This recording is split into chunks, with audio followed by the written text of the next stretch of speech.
Today, we're going to pull back the curtain on one of the most high-stakes environments you can possibly imagine, the operating room. I mean, we all trust surgeons with our lives, right? But what happens when things don't go exactly to plan? Okay, let's dive into the pretty hidden world of surgical errors and the incredible systems that are designed to stop them from ever happening. So let's just start with a number that'll kind of stop you in your tracks. In about 1 out of every 5,500 operations, a surgical tool or a sponge gets accidentally left inside a patient. Now, that is a rare event for sure, but when you think about the millions and millions of surgeries performed every year, it really shines a light on a huge challenge in patient safety. And if you think that's just an abstract number, check this out. This one makes it feel way more personal. A quarter, 1 in 4, neurosurgeons, some of the most highly trained specialists on the planet, admit to making an incision on the wrong side of the head at some point in their career. It just goes to show you, these errors aren't always about a lack of skill. A lot of the time, they're about the system. So to really get a handle on this, we first have to break down just how often these things actually happen. What does the bigger picture of risk really look like? Just how widespread are these different kinds of mistakes? And it's not just one kind of error we're talking about. Operating on the completely wrong patient or the wrong body part, that happens in about 1 in 100,000 cases. Incredibly rare, but it happens. For brain surgery, doing the wrong side is more like 2.2 in 10,000. And get this, for spinal surgery, over a third of surgeons report operating on the wrong level at some point. It's a problem with a lot of different faces. But here's a really important distinction we have to make. To truly understand this, we got to be precise with our language. Not every bad outcome is an error. So let's look at how the medical community actually defines these events, because that's the key to figuring out how to prevent them. The big term you'll hear is adverse event. This is any harm that comes from the medical care itself, not from the illness that the person came in with. Think of it as a big umbrella term that covers everything from unavoidable complications to actual preventable mistakes. And this slide just lays it out perfectly. On one side, you've got your non-preventable events. These are the known risks of surgery, like bleeding. It's just part of the deal. But on the other side, you have the preventable events, harm that's caused by a clear mistake, like operating on the wrong knee. The entire goal of patient safety is to make that right side list disappear completely. So when a preventable error does slip through the cracks, how do hospitals learn from it? Well, it takes a special kind of detective work, with these formal processes to dig in and investigate exactly what went wrong and why.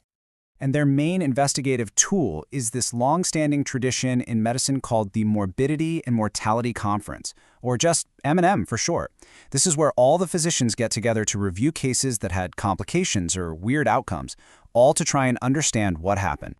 Now, M&M conferences are amazing for education and for doctors to reflect on their work, but they have a major blind spot. Historically, they've tended to focus on the individual doctor's performance, and that can lead to this culture of blame, instead of looking for deeper problems in the hospital's overall process. And that brings us to the most important part of all of this, the solutions. I mean, understanding the problem is one thing, but what are hospitals actually doing to build a safer operating room? Let's get into the practical tools.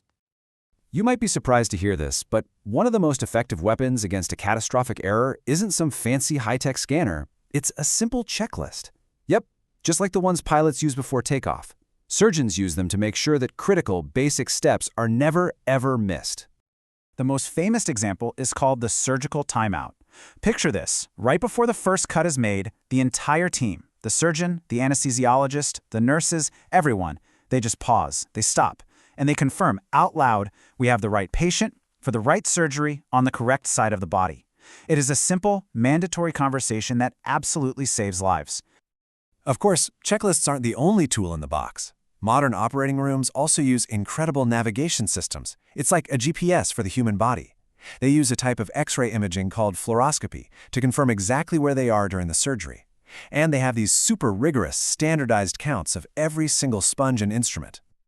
So all those tools are designed to prevent active mistakes, right? But preventing harm also means fighting off these more passive threats. And an equally huge battle is the one against infections that can pop up at the surgical site after an operation is over. And the approach here is just multi-layered. It involves everything from giving antibiotics at the exact right time and using special powders right in the wound to controlling the room itself by limiting how many people are in there and trying to keep the surgery as short as possible. This all leads us to the final and, honestly, the most profound idea in all of modern patient safety. It's not just about having better tools, it's about a fundamental shift in mindset, moving away from blaming people and toward fixing the systems they work in. See, the old way was to find the person who made a mistake and blame them. The new approach knows that even the best people can make mistakes, so it asks a different question. What was it about our system, about our process, that allowed that mistake to happen in the first place?